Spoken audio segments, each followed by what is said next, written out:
ایسا کہ مہربان مائیں، اس نے اس کو نرم کر دیا یہاں تک کہ وہ کہنے پر آ گیا کہ مجھے آپ سے یہ امید نہ تھی کہ آپ لڑکی کو اجنبی سرکش کو دیں گی۔ وہ میری آقا زادی ہے اور میں زخمی جگر ہوں۔ کیا افسوس نہ ہوگا کہ وہ دوسری جگہ جائے؟ اس غصے کی وجہ سے جو اس کو آیا، بیوی نے چاہا کہ اس کو پیٹے اور بالا خانے سے نیچے گرا دے کہ وہ ہندی مادر بخطا کون ہوتا ہے کہ آقا کی لڑکی کا لالچ کرے۔ بولی صبر بہتر ہے، اپنے آپ کو قابو میں کر لیا۔ خواجہ سے کہا کہ یہ عجیب بات سن، ایسا کمینہ غلام خائن ہوگا، ہم نے گمان کیا کہ وہ بھروسے کا ہے۔ اس نے اپنا حال مجھے اس طرح بتایا، میں نے چاہا غصے سے اس کو مار ڈالوں۔ اب نئے مضمون کا آغاز ہوتا ہے جس کا عنوان ہے صبر فرمودن خواجہ مادر دختر را کے غلام راز جر مکن من بے زجر او را ازیں تما باز آرم بتدبیر کے ناسیخ سوزد او نا کباب خام ماند۔ یعنی آقا کا لڑکی کی ماں کو صبر کا حکم دینا کہ غلام کو نہ جھڑک، میں بغیر جھڑکے اس کو اس لالچ سے ایک تدبیر سے روک دوں گا کہ نہ سیخ جلے اور نہ کباب کچا رہے۔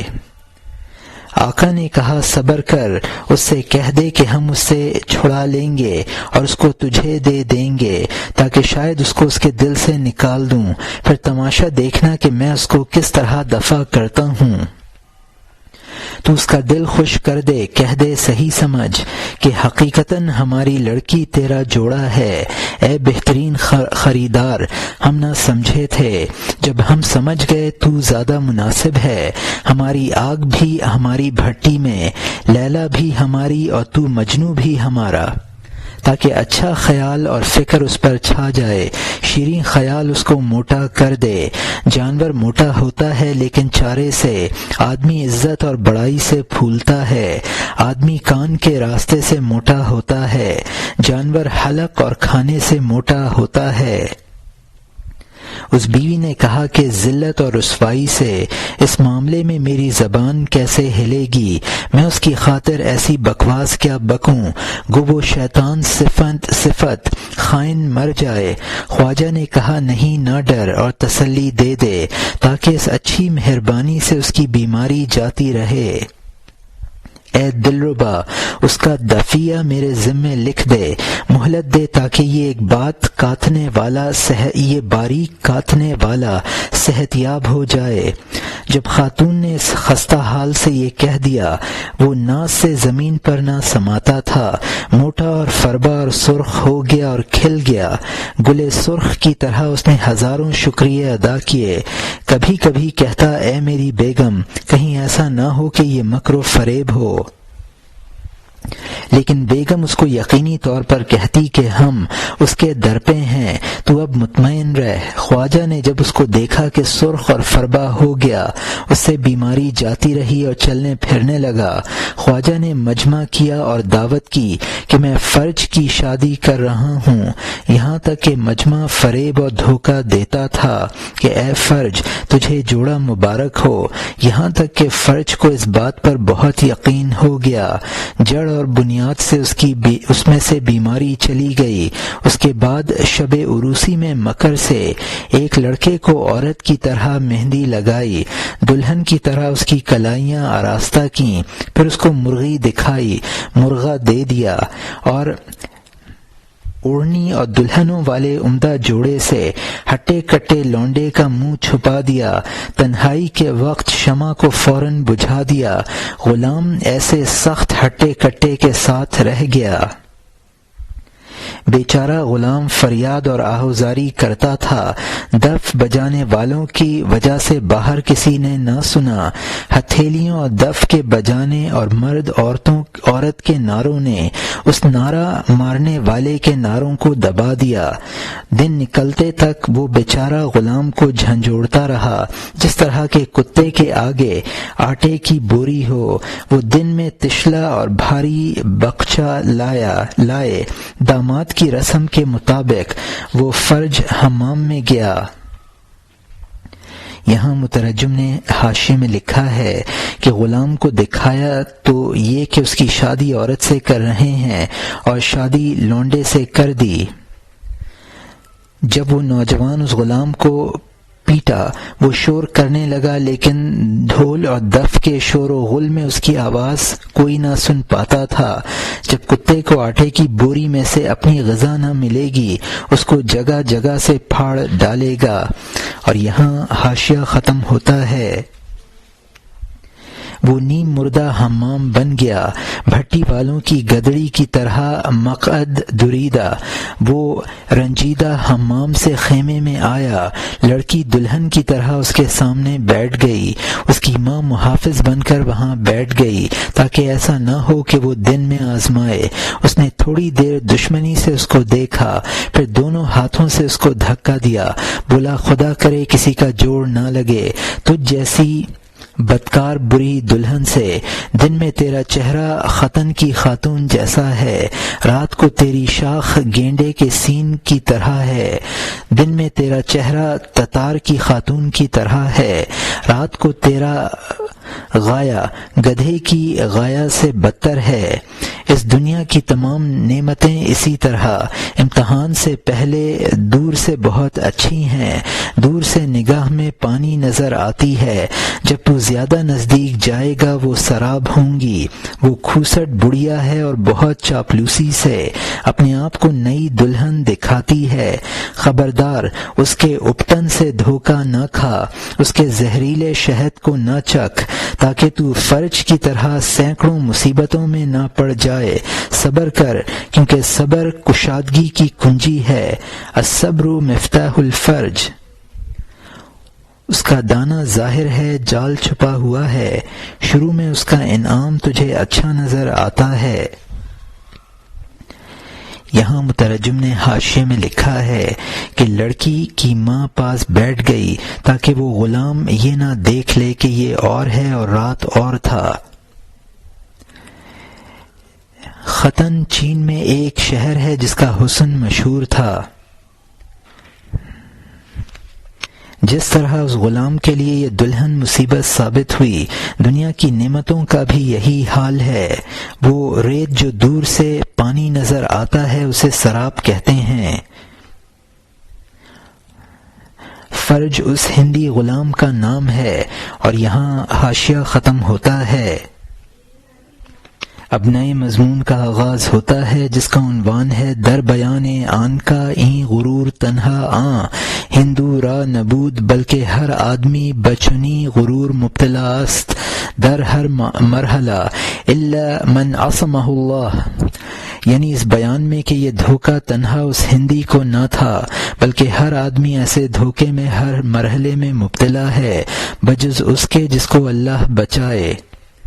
اے ہوشیار جب تو جال میں پھنس جائے گا ندامت سے زار زار کتنا روئے گا۔ نام سرداری اور وزارت اور شاہی کا ہے، اس میں موت اور درد اور جان دینا پوشیدہ ہے۔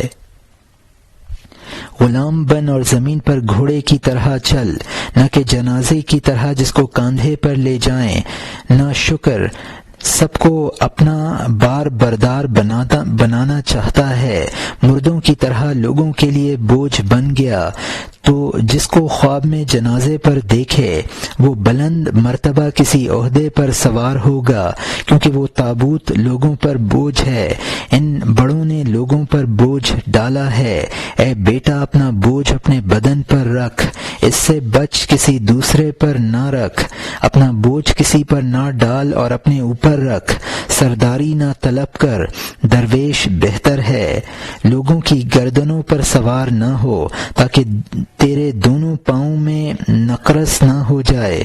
جس سواری کو تو اخیر میں دھکے دے گا کہ تو شہر کے مشابہ معلوم ہوتا ہے اور ویران گاؤں ہے، اس کو اب دھکے دے دے جبکہ وہ تجھے شہر نظر آ رہا ہے تاکہ تو ویرانے میں پڑاؤ نہ ڈالے۔ یہاں مترجم نے حاشیے میں لکھا ہے کہ اس طرح کے دھوکے میں صرف وہ غلام ہی مبتلا نہ تھا بلکہ ہر شخص کسی نہ کسی مرحلے میں اسی طرح کے دھوکے میں مبتلا ہے۔ خدا کی عطا کردہ طاقتوں کو برسرے کار نہ لانا کفر ہے۔ اگر کوئی کسی شخص کو خواب میں جنازے پر مردہ دیکھتا ہے تو اس کی تعبیر یہ ہوتی ہے کہ اس شخص کو کوئی بڑا رتبہ حاصل ہونے والا ہے۔ اس خواب کی یہ تعبیر اس لیے ہے کہ تابوت بھی لوگوں کے کاندھے کا بوجھ ہوتا ہے اور بڑے لوگ بھی دوسروں پر اپنا بوجھ لاتے ہیں۔ فقیر کسی کا بار دوش نہیں بنتا ہے۔ نقرس ایک درد ہے جو عموماً پاؤں کے انگوٹھے سے شروع ہوتا ہے، اس کو راج روگ بھی کہا جاتا ہے۔ تو اس سے کہے گا کہ اس وقت تو پر رونق شہر کی طرح نظر آ رہا ہے، حالانکہ انجام کار ویران گاؤں ثابت ہوگا۔ اور یہاں حاشیہ ختم ہوتا ہے۔ تو اس کو اب دھکے دے دے تاکہ تیرے پاس 100 باغ ہیں، تاکہ تو عاجز اور ویران پرست نہ بنے۔ پیغمبر صلی اللہ علیہ وسلم نے فرمایا ہے کہ خدا سے جنت اگر چاہتا ہے تو کسی سے کچھ نہ مانگ، جب تو نہ مانگے گا میں تیرا کفیل ہوں۔ جنت الماوا اور خدا کے دیدار کا۔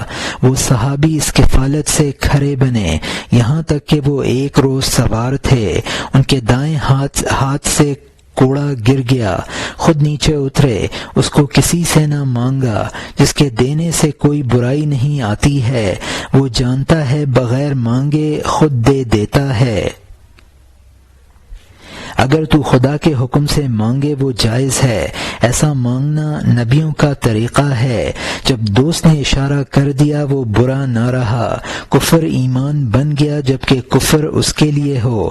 ہر برائی جو اس کا حکم بجا لائے وہ جہاں کی نیکیوں سے بڑھ جاتی ہے۔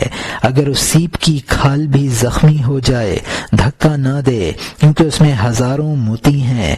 اس بات کا خاتمہ نہیں ہے واپس چل، بادشاہ کی جانب اور باز کا ہم مزاج بن جا، کان میں خالص سونے کی طرح واپس ہو جا، تاکہ تیرے ہاتھ دھکے دینے سے نجات پائیں۔ جب بری صورت کو دل میں جگہ دیتے ہیں، آخر میں شرمندگی سے اس کو دھکے دیتے ہیں۔ یہاں مترجم نے حاشیے میں لکھا ہے، یہ ابو داؤد شریف کی ایک حدیث کا مضمون ہے۔ حضور صلی اللہ علیہ وسلم نے حضرت حکیم بن حزام رضی اللہ عنہ کو بھی اسی طرح کی نصیحت فرمائی تھی۔ حضرت حکیم بن حزام رضی اللہ عنہ کے بارے میں یہی مشہور ہے، اپنی تمام ضروریات کا اللہ تعالیٰ سے سوال کرنا چاہیے۔ اگر خدا کا حکم ہو تو دوسرے سے مانگا جا سکتا ہے، جیسا کہ حضور صلی اللہ علیہ وسلم کو تھا کہ آپ ان سے صدقہ وصول کیجیے۔ امر خداوندی کے بعد سوال برا نہیں ہے۔ اگر انسان کلمات کفر اللہ کے لیے اختیار کرے تو وہ عین ایمان ہے، جیسا کہ بعض صحابہ نے اسلام کی مدد کے لیے اختیار کیے، یا جبر کی صورت میں کوئی مومن بے امر خداوندی کلمات کفر کہہ دے۔ استرار کے وقت مردار کا کھانا نیکی ہے، نیکی کی خاطر کوئی برائی نہیں ہے، اس کو دھکا نہ دے۔ بعض شکار کر کے بادشاہ کے ہاتھ پر آ بیٹھتا ہے، انابت اللہ اختیار کر تاکہ تجھے دنیا میں پھنس کر آخر میں افسوس نہ کرنا پڑے۔ وہ خالص سونا جو تپانے سے کم نہ ہو، اس کو دہی کہا ہے۔ اور یہاں حاشیہ ختم ہوتا ہے۔ چور کو جب ہاتھ کٹنا تلخی دیتا ہے تو وہ چوری کے ذوق کو عورت کی طرح دھکے دیتا ہے۔ تو نے غمگین کے ہاتھ کے دھکے دینے کو دیکھا ہے، اس ہاتھ کٹے کے دھکے دینا دیکھ۔ اسی طرح ملمہ ساز اور خونی اور غنڈہ تلخی کے وقت عیش کو دھکے دیتے ہیں، پروانے کی طرح توبہ بھی کرتے ہیں، بھول پھر ان کو کام کی طرف کھینچ لیتی ہے، پروانے کی طرح کہ اس نے دور سے اس آگ کو نور دیکھا اور اس جانب رخت سفر باندھ لیا، جب آیا اس کے پر جلے واپس بھاگا، پھر بچوں کی طرح گر پڑا اور نمک گرا دیا، نفع کے لالچ کے گمان پر دوبارہ اس شمع کی آگ پر بہت جلد اپنے آپ کو لے جا ڈالا، دوبارہ جلا واپس کودا، دل کے لالچ نے پھر اس کو بھولنے والا اور مست بنا دیا۔ جس وقت جلنے سے واپس کودتا ہے، ہندوستانی غلام کی طرح شمع کو دھکے دیتا ہے کہ اے شمع تیرا رخ رات کو منور کرنے والے چاند کی طرح روشن ہے، اور اے شمع تو دوستی میں جھوٹی اور دھوکے میں مبتلا کو جلانے والی ہے۔ پھر توبہ اور رونا اس کو یاد سے جاتا رہتا ہے، کیونکہ اللہ تعالی نے جھوٹوں کے مکر کو کمزور کر دیا ہے۔ کأوہن الرحمن قید الکافرین۔ یہاں مترجم نے حاشیے میں لکھا ہے کہ چور کو جب سزا ملتی ہے تب وہ چوری کی عادت کو دھکے دیتا ہے، غمگین کو جس چیز سے غم پہنچا وہ اس کو دھکے دیتا ہے، چنانچہ چور ہاتھ کٹنے پر چوری کو دھکے دیتا ہے۔ ہر خطاوار اپنی خطا کو اسی طرح دھکے دیتا ہے، جس طرح پروانہ شمع ہو جانے پر اس کو دھکے دیتا ہے، جس طرح پروانہ شمع سے جلنے پر اس کو دھکے دیتا ہے، لیکن پھر اس پر بھول طاری ہو جاتی ہے اور وہ اس خطا کا دوبارہ ارتکاب کرنے لگتا ہے۔ جب بچہ گرتا ہے تو اس کو بہلانے کے لیے کہتے ہیں او ہو نمک گرا دیا، لیکن پروانہ پھر نور کے لالچ میں شمع کی نار پر گرتا ہے۔ پروانے کا بار بار یہی حال ہوتا ہے، پروانہ شمع سے وہی کہتا ہے جو اس غلام نے آقا کی لڑکی کو کہا تھا۔ اور یہاں حاشیہ ختم ہوتا ہے، اب نئے مضمون کا آغاز ہوتا ہے جس کا عنوان ہے در عموم تعویل این آیا کلما اوقدوا نارا للحرب اطفأها اللہ، یعنی اس آیت کی تعویل کی وسعت کے بیان میں کہ جب وہ لڑائی کی آگ بھڑکاتے ہیں اللہ اس کو بجھا دیتا ہے۔ کلما هم اوقدوا نار البعاء اطفأ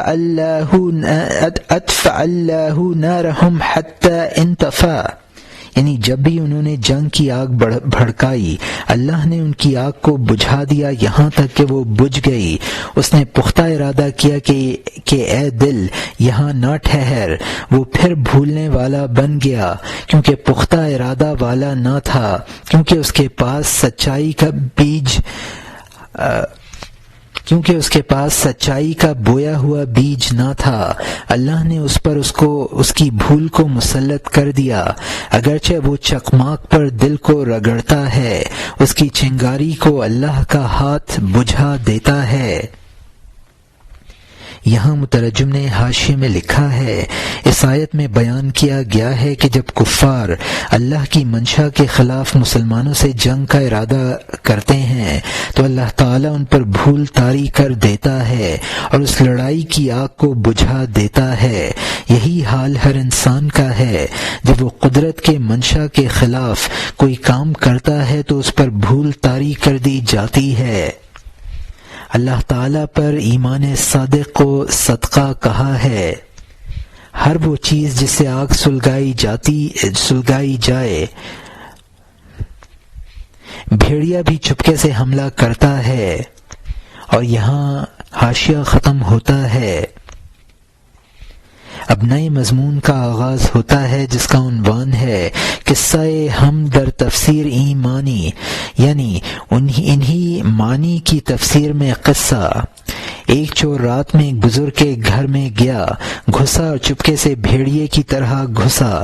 بزرگ معتمد نے رات میں آہٹ سنی، چکماک اٹھایا تاکہ آگ روشن کرے۔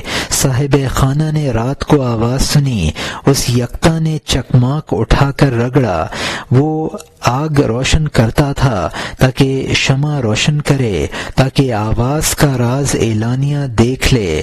اس وقت چور آیا، اس کے سامنے بیٹھ گیا۔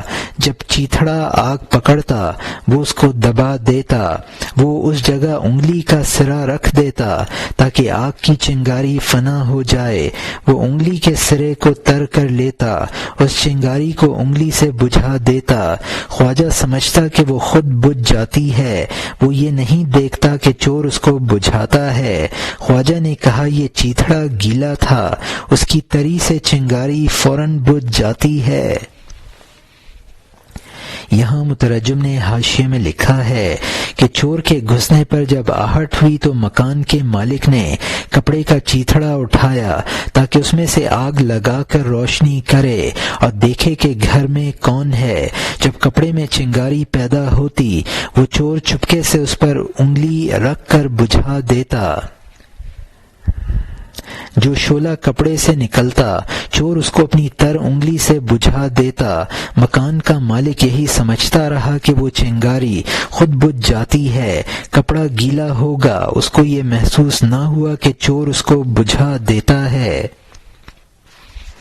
اور یہاں حاشیہ ختم ہوتا ہے۔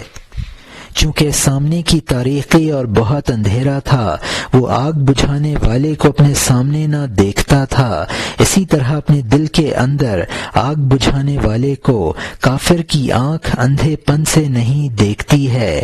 جانے والے کا دل کیوں نہ جانے گا کہ گھومنے والے کے ساتھ کوئی گھمانے والا ہے۔ تو کیوں نہیں کہتا کہ دن اور رات خود بغیر خدا کے کیسے آ جا سکتے ہیں؟ تو معقولات کے چکر لگاتا ہے، غور کر اے ذلیل، اس طرح کی اپنی بے عقلی کو گھر بنانے والے کے ساتھ زیادہ سمجھ کے قابل ہے، یا بغیر بنانے والے کے اے بے ہنرے بتا، گھر اس وسعت اور خوبی کے ساتھ بغیر اچھے کاریگر کے کب بنتا ہے؟ خط کاتب کے ہوتے ہوئے زیادہ معقول ہے، اے بیٹا سوچ لے، یا بغیر کاتب کے کان کا جیم، آنکھ کی عین، منہ کا میم، اے تہمت زدہ، کاتب کے بغیر کیسے ہوگا؟ شمع بغیر کسی روشن کرنے والے کے روشن ہے، یا روشن کرنے والے جانکار کی وجہ سے عمدہ دستکاری اندھے لنجے کے ہاتھ سے بہتر ہوگی یا بینا گرفت کرنے والے سے؟ جیسا تو جان گیا کہ تجھے مجبور کرتے ہیں، تیرے سر پر آزمائش کا گرز مارتے ہیں، تو اس کو نمرود کی طرح جنگ سے دفع کر، اس کی جانب ہوا میں خدنگ کا تیر چلا۔ یہاں مترجم نے حاشیے میں لکھا ہے اسی طرح اللہ تعالیٰ نے اپنے منشا کے خلاف ارادے کو گناہ کے دل سے مٹا دیتا ہے، اپنے منشا کے خلاف ارادے کو گناہگار کے دل سے مٹا دیتا ہے۔ یہ گناہگار یہ نہیں سمجھتا کہ ہر کام خداوندی تصرف سے ہو رہا ہے، محض عقلی دلائل سے خدا کا انکار کرتا ہے اور اپنی بے عقلی کو نہیں سمجھتا ہے۔ کوئی گھر بغیر معمار کے تعمیر نہیں ہوتا ہے، یہ اس قدر عظیم گھر دنیا کسی کے بنائے کیسے بن سکتی ہے؟ بغیر کسی لکھنے والے کے خط کا لکھا جانا غیر معمول ہے۔ کان کے دائرے کو جیم سے اور آنکھ کے دائرے کو عین سے اور منہ کی گولائی کو میم کے سرے سے تعبیر کیا ہے۔ شمع کے بارے میں یہ سمجھنا مناسب ہے کہ وہ بغیر جلانے والے کے روشن ہو گئی، یا یہ سمجھنا کہ اس کو روشن کرنے والے نے روشن کیا ہے؟ اچھی دستکاری کو اندھے کی جانب منسوب کرنا بہتر ہے یا بینا کاریگر کے؟ جب انسان کو معلوم ہو گیا کہ اس پر کوئی دوسری طاقت مسلط ہے تو پھر اس کی اطاعت کرنی چاہیے۔ وہی بادشاہ ہے جس نے حضرت ابراہیم علیہ السلام کو آگ میں ڈالا تھا، یعنی نمرود، اسی نے خدا سے جنگ کرنے کے لیے آسمان کی طرف تیر چلائے تھے۔ خدنگ ایک درخت تھا جس کی لکڑی کے تیر بناتے تھے۔ اور یہاں حاشیہ ختم ہوتا ہے۔ مغلوں کے لشکر کی طرح آسماں پر تیر چلا جان کے نکلنے کے دفیہ کے لیے، یا بھاگ جا اگر جا سکتا ہے تو کیسے بھاگے گا جبکہ تو اس کے ہاتھ میں گروی ہے؟ تو عدم میں تھا، اس کے ہاتھ سے نہ بچا، اے عاجز تو اس کے ہاتھ سے کیسے بچے گا؟ آرزو کرنا بھاگنا ہے، اس کے انصاف کے سامنے تقوی کی خون ریزی کرتا ہے۔ یہ دنیا جال ہے اور آرزو اس کا دانہ ہے، حرص کے جالوں سے جلد بھاگ۔ جب تو ایسے چلا تو 100 کشادگیاں دیکھے گا، جب تو اس کی ضد میں لگا فساد دیکھے گا، جب تو ضد میں مبتلا ہوگا اس کی ضد کو سمجھے گا۔ اے جوان تو ضد کو ضد سے پہچان لے گا۔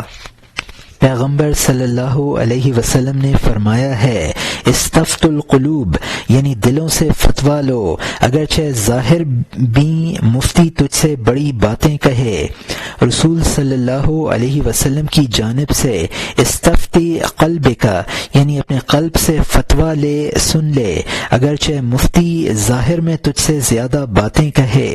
آرزو کو چھوڑ دے تاکہ اس کو رحم آئے، میں نے آزمایا ہے کہ اس کو یہی چاہیے ہے۔ جب تو بھاگ نہیں سکتا تو اس کی خدمت کر تاکہ اس کی قید سے اس کے گلشن میں پہنچ جائے۔ لمحہ بلمحہ جب تو غور کرے گا، اے گمراہ تو خدا کی جانب سے انصاف دیکھے گا۔ اگر پردے میں رہ کر تو آنکھ بند کرے گا، سورج اپنا کام کب چھوڑتا ہے؟ ایاز اور اس کے رتبے کی جانب پھر چل، بلندی کے کمال میں اس کی فضیلت کی جانب۔ یہاں مترجم نے حاشیے میں لکھا ہے کہ مغل تیر اندازوں کی طرح تو آسمان کی طرف تیر چلایا۔ کسی مغل بادشاہ نے ایسا کیا ہے، یا اس سے مراد یاجوج ماجوج ہیں جو مغلوں کے ہم جد ہیں۔ اللہ کے حکم کے خلاف آرزو کرنا بھی اس سے بھاگنے کے مترادف ہے۔ اگر تم ہوا و حرص میں مبتلا ہو جاؤ گے تو پھر تمہیں ترک حرص کی حقیقت معلوم ہوگی۔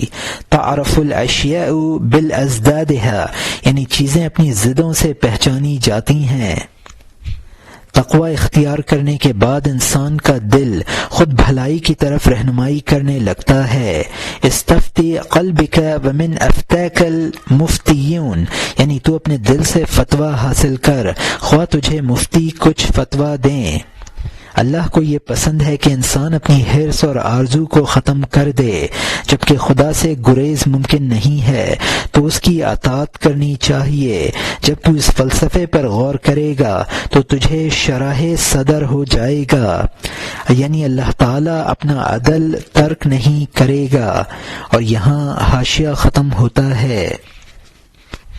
اب نئے مضمون کا آغاز ہوتا ہے جس کا عنوان ہے وَنَمُودًا، پادشاہ با عمرہ و متعصبان بسبب فضیلت و مرتبت و قربت و جامگی بردن ایاز بر وجہ کے ایشان را حجت و اعتراض نمانند، یعنی بادشاہ کا عمرہ اور متعصبوں پر فضیلت اور رتبے اور قرب کے سبب ظاہر کرنا، اور ایاز کا پوشاک کا خرچہ حاصل کرنا ایسے طریقے پر کہ ان کی دلیل اور اعتراض باقی نہ رہا۔ جب امیر حسد سے جوش میں بھر گئے، آخر کار انہوں نے اپنے بادشاہ پر طعنہ زنی کی کہ یہ آپ کا ایاز 30 عقلیں نہیں رکھتا ہے، وہ 30 امیروں کی تنخواہ کیوں کھاتا ہے؟ بادشاہ ان 30 امیروں کے ساتھ گیا جنگل اور پہاڑ کی جانب شکار کھیلتے ہوئے۔ اس بادشاہ نے دور سے ایک قافلہ دیکھا، ایک امیر سے کہا کہ واپس آنے والے جا اس قافلے سے تحقیق کے طور پر دریافت کر کہ وہ کون سے شہر سے اندر آ رہا ہے۔ وہ گیا اور پوچھا اور آیا کہ رے سے کہاں اس کا کہاں کا ارادہ ہے۔ وہ عاجز ہو گیا۔ دوسرے سے کہا جائے بزرگ قافلے سے پوچھ کے کہاں کا قصد ہے۔ وہ گیا اور آیا، کہا یمن کی جانب۔ اس نے کہا اے امین اس کا سامان کیا ہے؟ وہ حیران رہ گیا۔ اس نے دوسرے امیر سے کہا کہ جا ان لوگوں کا سامان واضح طور پر دریافت کر۔ وہ واپس آیا، کہا ہر قسم کی چیز ہے، زیادہ تر رے کے پیالے ہیں۔ یہاں مترجم نے حاشیے میں لکھا ہے کہ شاہ محمود نے ایک طریقہ اختیار کیا جس سے ایاز کی فضیلت ظاہر ہو گئی اور دیگر عمرہ طعنہ زنی سے باز آ گئے۔ امیروں نے شاہ محمود پر اعتراض کیا کہ ایاز کو 30 امیروں کی تنخواہ کیوں دی جاتی ہے؟ ایاز کے بھی ایک عقل ہے اور دوسروں کی بھی ایک عقل ہے۔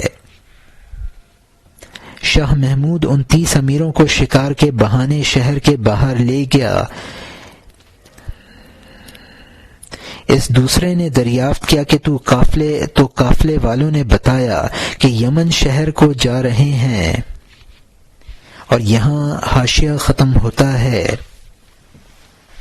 اس نے کہا وہ رے شہر سے کب نکلے؟ وہ سست قدم امیر حیران رہ گیا۔ دوسرے سے کہا کہ جا صاف پوچھ خبردار کہ قافلے کا سفر کب سے شروع ہوا؟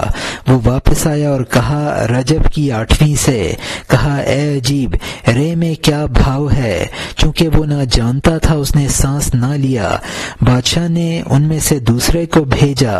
اسی طرح 30 امیروں تک اور زیادہ تک آنے جانے میں سست روی اور ناقص نکلے۔ ہر ایک سوال کے پیچھے پڑا، کمال کے حاصل کرنے سے ناقص اور عاجز رہا۔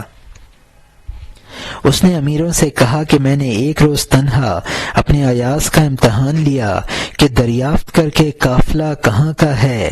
وہ گیا اور یہ سب باتیں صحیح دریافت کر لیں، بغیر کہے، بغیر اشارے کے، ایک بغیر شک و شبہ کے ان کا حال دریافت کر لیا۔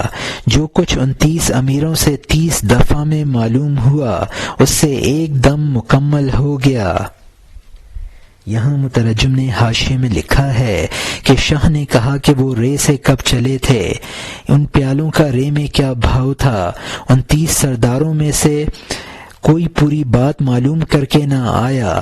سلطان محمود نے ان امیروں سے کہا کہ ایک روز میں نے ایاز کو ایسی ہی معلومات کے لیے اکیلا بھیجا تھا، تم 30 آدمیوں نے جو جوابات لا کر دیے اس نے تنہا سب جواب دے دیے تھے۔ اب ان امیروں نے دوبارہ اس معاملے کو اٹھایا اور اس طرح کی باتیں شروع کر دیں جو جبری کرتے ہیں اور اپنا قصور قضاء و قدر پر رکھنے لگے۔ ان امیروں نے کہا کہ ایاز کی یہ ہنرمندی تو خدا کی عطا کردہ ہے، اس میں ہماری یا اس کی کسی کوشش کو کیا دخل ہے؟ اور یہاں حاشیہ ختم ہوتا ہے۔ اب نئے مضمون کا آغاز ہوتا ہے جس کا عنوان ہے مرافع عمرہ حجت بشبہ جبر یانا او جواب دادن شاہ محمود ایشان را، یعنی ان عمرہ کا جبریوں کی طرح ان کے شبے کے ساتھ اپیل کرنا اور شاہ محمود کا ان کو جواب دینا۔ تو ان امیروں نے کہا کہ یہ ہنر ہے جو اللہ تعالیٰ کی عنایتوں سے ہے، کوشش کا معاملہ نہیں ہے۔ چاند کا حسین چہرہ اللہ تعالیٰ کی تقسیم ہے، پھول کی عمدہ خوشبو نصیب کا عطیہ ہے، بلکہ شاہ جب مہربانی کرتا ہے تو وہ فخر سے چاند پر خیمہ لگا لیتا ہے۔ شاہ محمود نے کہا بلکہ جو نفس سے پیدا ہوتا ہے کوتاہی کی پیداوار اور کوشش کی آمدنی ہے، ورنہ حضرت آدم علیہ السلام خدا سے کب کہتے ربنا انا ظلمنا نفسنا، یعنی اے ہمارے پروردگار ہم نے اپنے نفس پر ظلم کیا، خود کہہ دیتے کہ یہ گناہ تقدیر سے تھا، جب قضائے خداوندی یہ تھی، ہماری احتیاط سے کیا فائدہ؟ شیطان کی طرح کہ اس نے کہا کہ تو نے مجھے گمراہ کیا، تو نے جام توڑا اور مجھے مارتا ہے، بلکہ قضائے خداوندی حق ہے اور بندے کی کوشش بھی حق ہے۔ پرانے شیطان کی طرح کانا نہ بن، دو کاموں کے درمیان تردد میں ہے، بغیر اختیار کے یہ تردد کب ہوتا ہے، میں یہ کروں یا وہ کروں، وہ کب کہتا ہے اے چچا جس کے دونوں ہاتھ پاؤں بندھے ہوئے ہوں۔ کبھی میرے سر میں یہ تردد ہوتا ہے کہ میں سمندر پر چلوں یا اوپر کو اڑوں، یہ تردد ہوتا ہے کہ موصل جاؤں یا جادو کے لیے بابل تک جاؤں، تو تردد کے لیے قدرت چاہیے ورنہ وہ محض مذاق ہوگا۔ اے جوان، قضائے خداوندی پر بہانہ نہ رکھ، اپنا قصور دوسروں پر کیوں ڈالتا ہے؟ یہاں مترجم نے حاشیے میں لکھا ہے کہ یہ خدائی تقسیم ہے کہ اس نے چاند کو خوبصورت چہرہ عطا کر دیا اور پھول کو خوشبو عطا کر دی۔ شاہ محمود نے کہا کہ یہ بات درست نہیں ہے، خدا نے بندے کو بھی اختیار دیا ہے، انسان جو کام کرتا ہے اس میں اس کی کوتاہی اور کوشش کا دخل ہے۔ حضرت آدم علیہ السلام نے یہی سمجھا، ورنہ اپنی کوتاہی کو اپنی طرف منسوب نہ کرتے بلکہ خدا کی طرف منسوب کر دیتے۔ اس طرح کے کاموں کی خدا کی طرف نسبت کر دینا شیطان کا کام ہے۔ اس نے اپنی غلطی کو خدا کی طرف منسوب کیا اور کہا کہ تو نے مجھے گمراہ کر دیا ہے، میرا کیا قصور ہے؟ صحیح بات یہ ہے کہ اللہ تعالیٰ کی قضاء و قدر بھی حق ہے اور انسان کی کوشش بھی اپنی جگہ صحیح ہے، صرف ایک جانب دیکھنا شیطان کی بھینگی آنکھ کا کام ہے۔ انسان اکثر کاموں میں متردد ہوتا ہے، اگر اس کو اختیار نہ ہوتا تو وہ تردد کیوں کرتا؟ جبر کی حالت میں اس کو کبھی تردد نہ ہوتا، جبکہ انسان کو اوپر اڑنے پر قدرت ہی نہیں ہے تو وہ کبھی متردد نہیں ہوتا کہ مجھے اوپر اڑانا چاہیے یا سمندر میں اڑنا چاہیے یا سمندر میں کودنا چاہیے۔ اس کو موصل یا بابل جانے کا اختیار ہے، اس میں اس کو تردد ہوتا ہے۔ انسان کو اپنی غلطیوں کا ذمہ دار قضائے خداوندی کو نہ بنانا چاہیے۔ اور یہاں حاشیہ ختم ہوتا ہے۔ زید خون کرے اور اس کا بدلہ عمر پر، بکر شراب پیے اور شراب کی سزا احمد پر، اپنا چکر کاٹ اپنا قصور دیکھ، حرکت اپنی سمجھ اور سائے کی نہ سمجھ، حاکم کی سزا غلط نہ ہوگی، وہ بینا حاکم مجرم کو جانتا ہے، تو نے شہد پیا غیر کو بخار نہ آئے گا، تیری دن کی مزدوری رات کو غیر نہ حاصل کرے گا، تو نے کس چیز میں کوشش کی کہ وہ تجھے نہ ملی، تو نے کیا بویا کہ کھیتی کی پیداوار نہ آئی، وہ تیرا کام جو تیری جان اور جسم سے پیدا ہوتا ہے وہ تیری اولاد کی طرح تیرا دامن پکڑے گا۔ عالم غیب میں کام کی ایک صورت بنا دیتے ہیں، چوری کے کام کے لیے کیا پھانسی نہیں لگاتے ہیں؟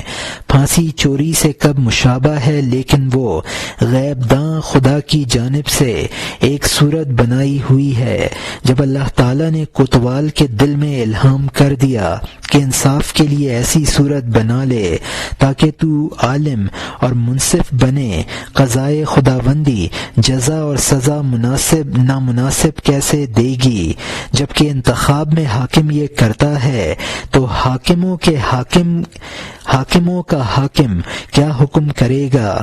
جب تو جو بوئے گا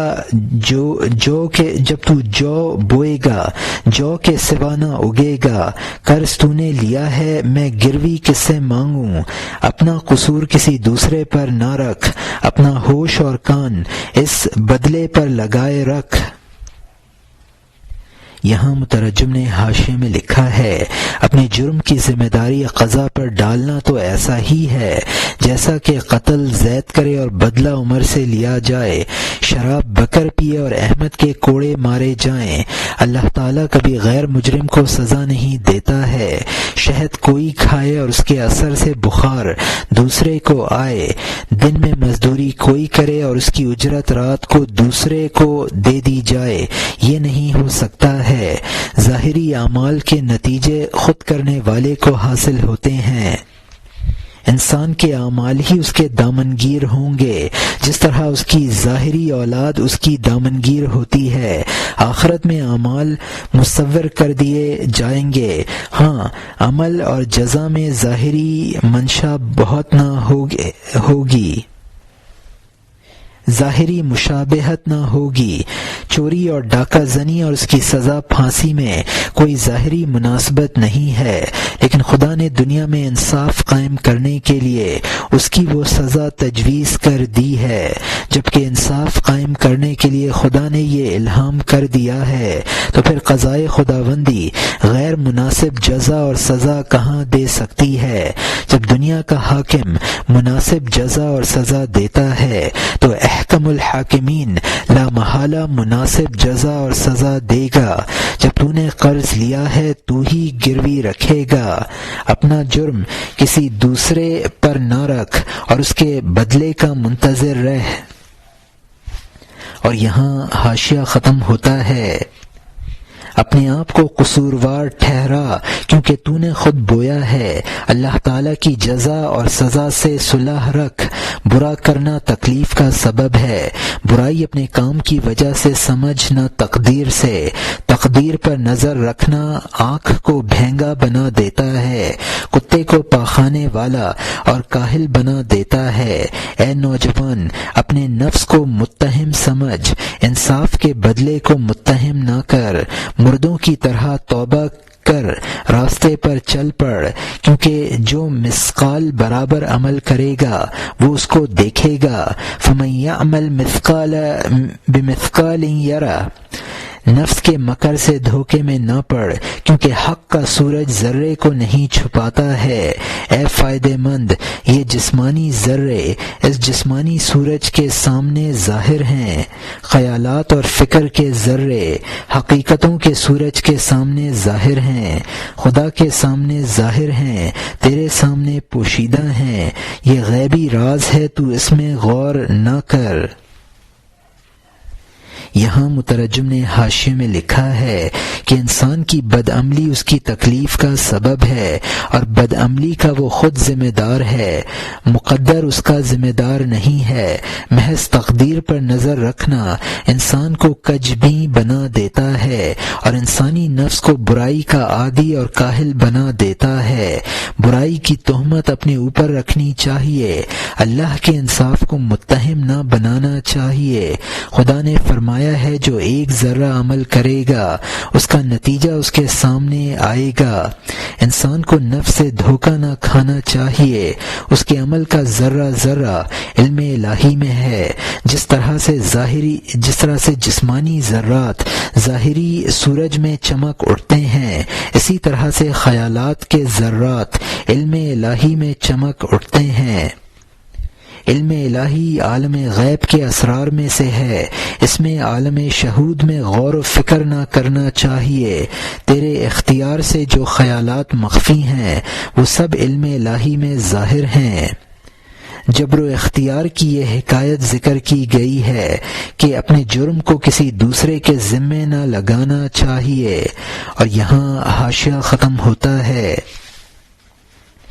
اب نئے مضمون کا آغاز ہوتا ہے جس کا عنوان ہے حکایت آن سیادے کے خود را در گیا پیچیدہ بود او دستائے گل و لالا کلا وار برسرے فرو کشیدہ تا مرغان اورا گیا پندارند او آن مرغ زیرک اند کے بوئی برد کے این آدمی ست کہ بر شکل گیاہ می نماید اما ہم تمام بوئی نبرد با فسون او مغرور شد زیرا کے در ادراک اول قاطع نداشت و در ادراک دوم قاطع داشت وهو الحرص والطمع لا سيما عند فرط الحاجة والفقر قال النبي عليه الصلاة والسلام كاد الفقر أن يكون كفرا صدق رسول الله صلى الله عليه وعلى آله وأصحابه وسلم۔ یعنی اس شکاری کا قصہ جس نے اپنے آپ کو گھاس میں لپیٹ لیا تھا اور گل و لالا کا گلدستہ ٹوپی کی طرح سر پر رکھ لیا تھا تاکہ پرندے اس کو گھاس سمجھیں، اور ایک ہوشیار پرند نے کچھ تاڑ لیا کہ یہ آدمی ہے جو گھاس کی شکل میں نظر آ رہا ہے، لیکن وہ بھی پورا نہ سمجھا، مکر سے وہ بھی دھوکے میں پڑ گیا، کیونکہ وہ پہلے ادراک میں یقین نہ رکھتا تھا اور دوسرا احساس قطعی تھا، اور وہ حرص اور لالچ ہے، خصوصاً حاجت اور ضرورت کی زیادتی کے وقت نبی علیہ الصلاۃ والسلام نے فرمایا ہے قریب ہے کہ فقر کفر بن جائے۔ اللہ کے رسول نے سچ فرمایا ہے، ان پر اور ان کی اولاد اور صحابہ پر درود و سلام ہو۔ ایک پرند چمن میں گیا، وہاں شکار کے لیے جال تھا، چند دانے زمین پر رکھے تھے اور شکاری وہاں گھات میں بیٹھا تھا، اپنے آپ کو پتوں اور گھاس میں لپیٹ لیا تھا اور اس کے سر پر گل و لالہ کی ٹوپی تھی۔ گھات میں بیٹھا تھا اور نگاہ لگائے ہوئے تھا تاکہ بیچارہ شکار راستے سے بھٹک جائے۔ انجان پن سے ایک بیچارہ پرند اس کی جانب آیا، چکر کاٹا اور شخص کی طرف دوڑا۔ اس نے کہا، اے سبز پوش تو کون ہے؟ جنگل میں ان وحشیوں کے درمیان۔ انسان نے کہا، میں زاہد ہوں، لا تعلق، گھاس اور پھوس پر قناعت کرنے والا۔ میں نے زہد اور تقوی کو دین اور مذہب بنا لیا ہے کیونکہ میں موت کو اپنے سامنے دیکھ رہا ہوں۔ یہاں مترجم نے حاشیے میں لکھا ہے کہ فقر اور احساس کامل مومنوں کے لیے باعث فضیلت ہے۔ حضور صلی اللہ علیہ وسلم کا ارشاد ہے، الفقر فخری، یعنی فقر میرا فخر ہے، لیکن کمزور ایمان والوں کے لیے فقر خطرناک ہے۔ بسا اوقات وہ کفر اختیار کر لیتے ہیں۔ اور شکاری نے اپنے آپ کو چھپانے کے لیے بدن پر گھاس اور سر پر پھولوں کی ٹوپی اوڑھ لی تھی۔ وہ پرند یہ نہ سمجھا کہ وہ شکاری ہے اور اس نے اس سے دریافت کیا کہ تو کون ہے؟ اور شکاری نے کہا، میں ایک متقی اور زاہد ہوں اور صرف گھاس پھوس پر گزارا کرتا ہوں کیونکہ موت ہر وقت میرے پیش نظر ہے۔ میں نے دنیا سے زہد اختیار کر لیا ہے۔ اور یہاں حاشیہ ختم ہوتا ہے، پڑوسی کی موت میرے لیے واعظ بن گئی ہے، میری کمائی اور دکان کو تہو بالا کر دیا ہے، چونکہ میں آخر میں اکیلا رہ جاؤں گا۔ مجھے ہر مرد و عورت کی عادت نہ ڈالنی چاہیے، آخر میں قبر کی طرف رخ کروں گا۔ یہ اچھا لگتا ہے کہ خدا کی عادت ڈالوں؟ اے پیارے، چونکہ میں تھوڑی کو باندھوں گا، یہ بہتر ہے کہ میں بکواس نہ کروں۔ اے زربفت اور پٹکے کے عادی، تیرا انجام بلا سلا کپڑا ہے۔ ہم مٹی کا رخ کریں گے کیونکہ اسی سے پیدا ہوئے ہیں۔ ہم نے بے وفاؤں سے دل کیوں وابستہ کیا ہے؟ ہمارے قدیم دادا اور رشتہ دار 4 عنصر ہیں۔ ہم نے عارضی رشتہ داروں سے لالچ وابستہ کیا ہے۔ سالوں ہم صحبت اور ساتھی، انسان کا جسم عناصر سے رہا، اس کی روح نفوس اور عقول سے ہے۔ روح اپنی اصل سے اعراض کیے ہوئے ہے، مصفہ عقول اور نفوس سے۔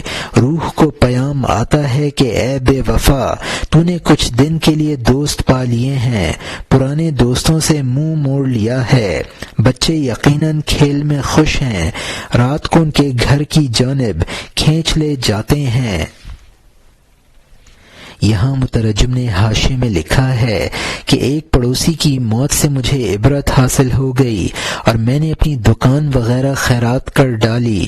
مرنے کے بعد مجھے قبر میں تنہا رہنا ہے، اس لیے میں نے دنیا والوں سے تعلقات منقطع کر لیے ہیں اور خدا سے لو لگا لی ہے۔ موت کے وقت منہ پر ڈھانٹا باندھ دیا جاتا ہے۔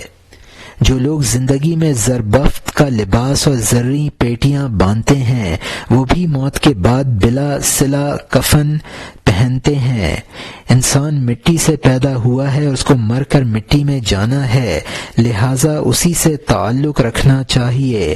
انسان کا اصل رشتہ 4 عنصروں سے ہے، لیکن انسان عارضی رشتہ داروں سے دل وابستہ کر لیتا ہے۔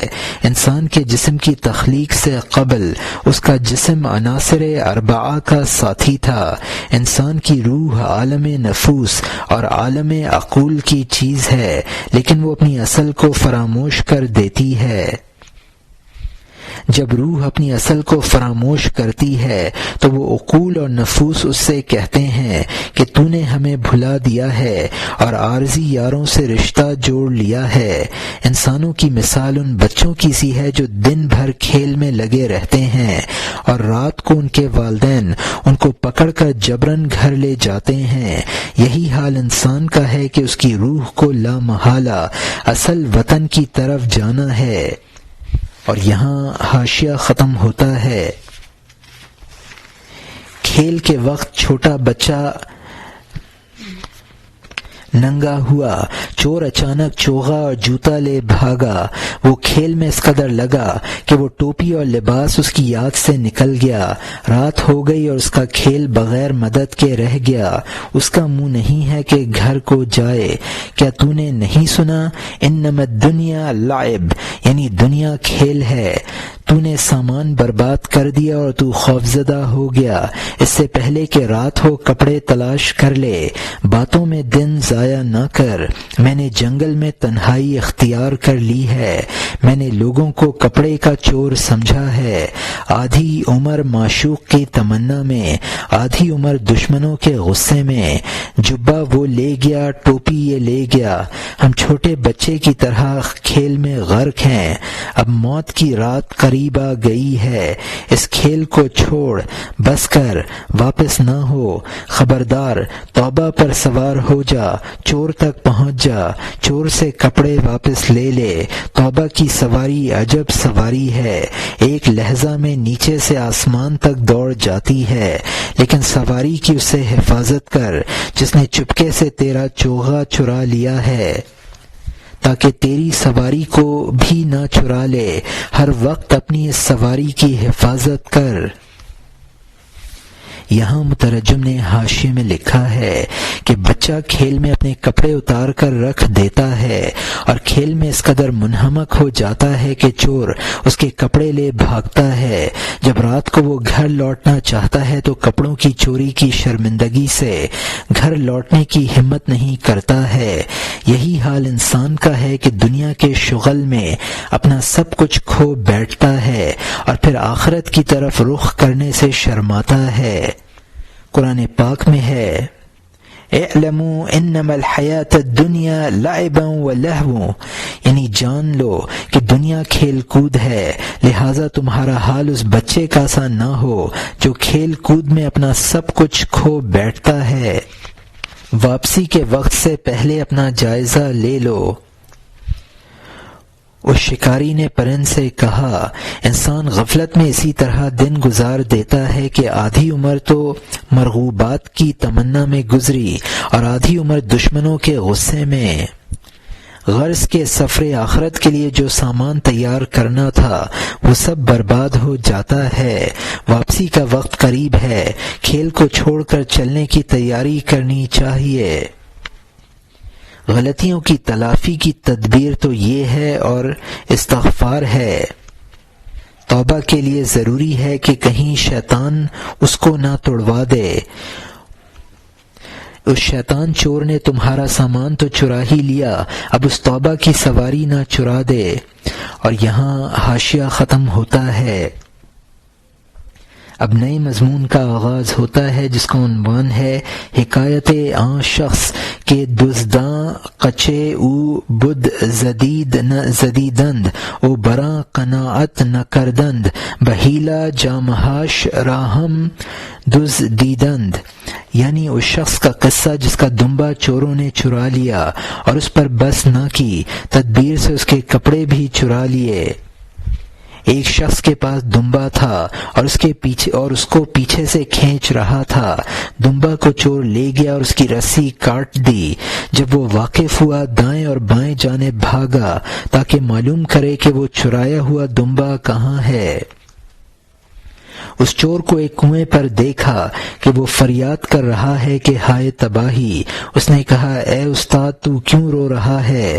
اس نے کہا میری نقدی کی ہمیانی کنویں میں گر گئی ہے، اگر تو جا سکے باہر نکال لائے، میں دل کی خوشی کے ساتھ تجھے 5واں حصہ دے دوں گا۔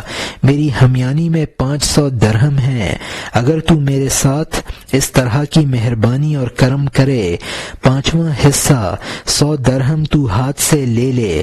اس نے سوچا یہ 10 دمبوں کی قیمت ہے، اگر ایک دروازہ بند ہوا ہے 100 دروازے کھل گئے، اگر دمبا گیا اللہ نے بدلے میں اونٹ دے دیا۔ کپڑے اتارے اور کنویں میں اتر گیا۔ وہ چور فوراً کپڑوں کو بھی لے گیا۔ پختہ کار چاہیے تاکہ گاؤں تک کا راستہ طے کر لے، پختہ کاری نہ ہو تو لالچ طاعون پیدا کر دیتا ہے۔ یہاں مترجم نے حاشیے میں لکھا ہے کہ اس حکایت کا منشا یہ ہے کہ انسان لالچ میں پڑ کر پے در پے چور کو چوری کا موقع دیتا ہے۔ یہ شخص اپنا دمبا رسی میں باندھے لے جا رہا تھا، چور نے پیچھے سے آ کر رسی کاٹ کر دمبا چرا لیا۔ اب یہ شخص اس کی تلاش میں بھاگا تو چور ایک کنویں پر کھڑے ہو کر رونے لگا، اور چور نے اس دمبے والے سے کہا کہ میری 500 اشرفیوں کی ہمیانی کنویں میں گر گئی ہے، اگر کوئی اس کو کنویں میں سے نکال دے تو میں اس کو اس میں سے 100 اشرفیاں دے دوں گا۔ یہ شخص لالچ میں آ گیا اور کپڑے اتار کر کنویں میں اتر گیا۔ چور اس کے کپڑے بھی لے بھاگا۔ چور نے دمبے والے سے کہا کہ اگر تو میری ہمیانی نکال دے گا تو اس کا 5واں حصہ تجھے دے دوں گا۔ دمبے والے نے دل میں سوچا کہ مجھے تو 10 دمبوں کی قیمت کے برابر اشرفیاں مل رہی ہیں، اگر دمبا گیا تو کیا پرواہ ہے، مجھے اس کے بدلے میں اونٹ مل رہا ہے۔ اس دمبے والے نے اپنے کپڑے اتار کر رکھ دیے اور کنویں میں اتر گیا تو چور اس کے کپڑے لے بھاگا۔ منزل طے کرنے کے لیے بڑی پختہ کاری کی ضرورت ہے۔ اور یہاں حاشیہ ختم ہوتا ہے۔ وہ شیطان ایک فتنہ سیرت چور ہے، خیال کی طرح اس کی ہر لمحہ ایک نئی صورت ہے، اس کا مکر خدا کے سوا کوئی نہیں جانتا۔ خدا کی پناہ میں بھاگ، اس دغاباز سے نجات حاصل کر۔ یہاں مترجم نے حاشیے میں لکھا ہے کہ شیطان ہر لمحہ بھیس بدل کر دھوکہ دیتا ہے، اس کی چالوں کو خدا ہی پہچان سکتا ہے، بس اس کی پناہ مانگتے رہو۔ رہبانیت اختیار کرنا یہ ہے کہ انسان تمام دنیاوی علاقے منقطع کر کے جنگلوں میں عبادت گزاری کرے۔ حضور صلی اللہ علیہ وسلم نے اس رہبانیت سے منع فرمایا ہے۔ رہبانیت اسلامی طریقہ نہیں ہے، لہذا وہ بدعت ہے۔ اور یہاں حاشیہ ختم ہوتا ہے۔